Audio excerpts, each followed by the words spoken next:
मौनी अमावस्या रहस्यमय कथा। आज के दिन यह कथा सुनने से हमारे सभी पापों का नाश हो जाता है और यह कथा भगवान की है और यह हमें इसका ज्ञान होना अवश्य ज़रूरी है।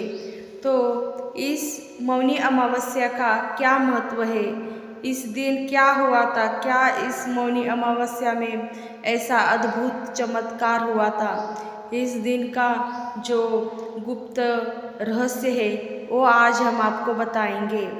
तो पुराण के अनुसार कांचीपुरी में एक ब्राह्मण रहता था। उसका नाम देवस्वामी तथा उसकी पत्नी का नाम धनवती था। उनके 7 पुत्र तथा एक पुत्री थी। पुत्री का नाम गुणवती था।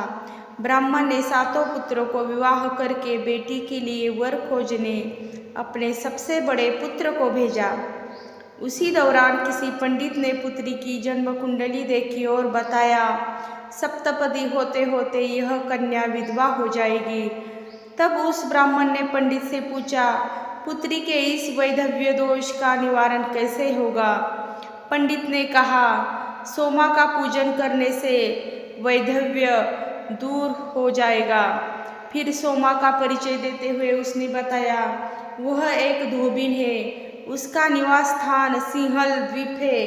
उसे जैसे तैसे प्रसन्न करो और गुणवती के लिए विवाह से पूर्व उसे यहाँ बुला लो।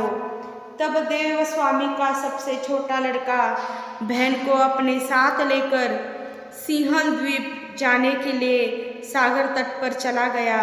सागर पार करने की चिंता में दोनों एक वृक्ष की छाया में बैठ गए। उस पेड़ पर एक घोंसले में गिद्ध का परिवार रहता था। उस समय घोंसले में सिर्फ गिद्ध के बच्चे थे। गिद्ध के बच्चे भाई बहन के क्रियाकलापों को देख रहे थे। सायंकाल के समय उन गिद्ध के बच्चों की माँ आई तो उन्होंने भोजन नहीं किया। वह अपनी माँ से बोले, नीचे 2 प्राणी सुबह से भूखे प्यासे बैठे हैं। जब तक वे कुछ नहीं खा लेते तब तक हम भी कुछ नहीं खाएंगे। तब दया और ममता के वशीभूत गिद्ध माता उनके पास आई और बोली, मैंने आपकी इच्छाओं को जान लिया है। इस वन में जो भी फल फूल कंदमूल मिलेगा मैं ले आती हूँ, आप भोजन कर लीजिए। मैं प्रातःकाल आपको सागर पार कराकर सिंहल द्वीप की सीमा के पास पहुँचा दूंगी। और वे दोनों भाई बहन माता की सहायता से सोमा के यहाँ जा पहुँचे। वे नित्य प्रातः उठकर सोमा का घर झाड़कर लीप देते थे। एक दिन सोमा ने अपनी बहुओं से पूछा, हमारे घर कौन बुहारता है, कौन लिपता पोतता है? सबने कहा, हमारे सिवाय और कौन बाहर से इस काम करने को आएगा? किंतु सोमा को उनकी बातों पर विश्वास नहीं हुआ। एक दिन उसने रहस्य जानना था। वह सारी रात जागी और सब कुछ प्रत्यक्ष देखकर जान गई। सोमा का उन बहन भाइयों से वार्तालाप हुआ। भाई ने सोमा को बहन संबंधी सारी बात बता दी। सोमा ने उनकी श्रम साधना तथा सेवा से प्रसन्न होकर उचित समय पर उनके घर पहुंचने का वचन देकर कन्या के वैधव्य दोष निवारण का आश्वासन दे दिया। मगर भाई ने उससे अपने साथ चलने का आग्रह किया। आग्रह करने पर सोमा उनके साथ चल दी। चलते समय सोमा ने बहुओं से कहा, मेरी अनुपस्थिति में यदि किसी का देहांत हो जाए तो उसके शरीर को नष्ट मत करना, मेरा इंतजार करना। और फिर सोमा बहन भाई के साथ कांचीपुरी पहुंच गई। दूसरे दिन गुणवती के विवाह का कार्यक्रम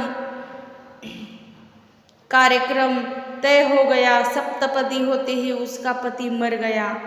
सोमा ने तुरंत अपने संचित पुण्यों का फल गुणवती को प्रदान कर दिया। तुरंत ही उसका पति जीवित हो उठा। सोमा उन्हें आशीर्वाद देकर अपने घर चली गई। उधर गुणवती को पुण्य फल देने से सोमा के पुत्र जामाता तथा पति की मृत्यु हो गई। सोमा ने पुण्य फल संचित करने के लिए मार्ग में अश्वत्थ पीपल वृक्ष की छाया में विष्णु जी का पूजन करके 108 परिक्रमाएं की। इसके पूर्ण होने पर उसके परिवार के मृतक जन जीवित हो उठे। निष्काम भाव से सेवा का फल मधुर होता है। इस व्रत का यही लक्ष्य है। तो यह व्रत जो हम मौनी अमावस्या का दिन का भी बहुत बड़ा महत्व है। इस दिन का यह कथा है। इस दिन अगर कोई भी मृत्यु का हमारे ऊपर छाई मंडराती रहती है, छाया रहती है, तो हमें भगवान का अवश्य नाम स्मरण करना चाहिए। कोई भी पवित्र नदियों में हमें स्नान करना चाहिए।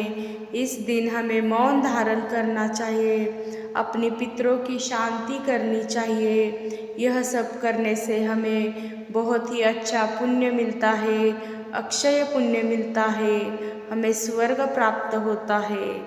तो आज की यह कथा आपको अच्छी लगी हो तो ज़रूर सब्सक्राइब करके जाइए हमारे चैनल पे।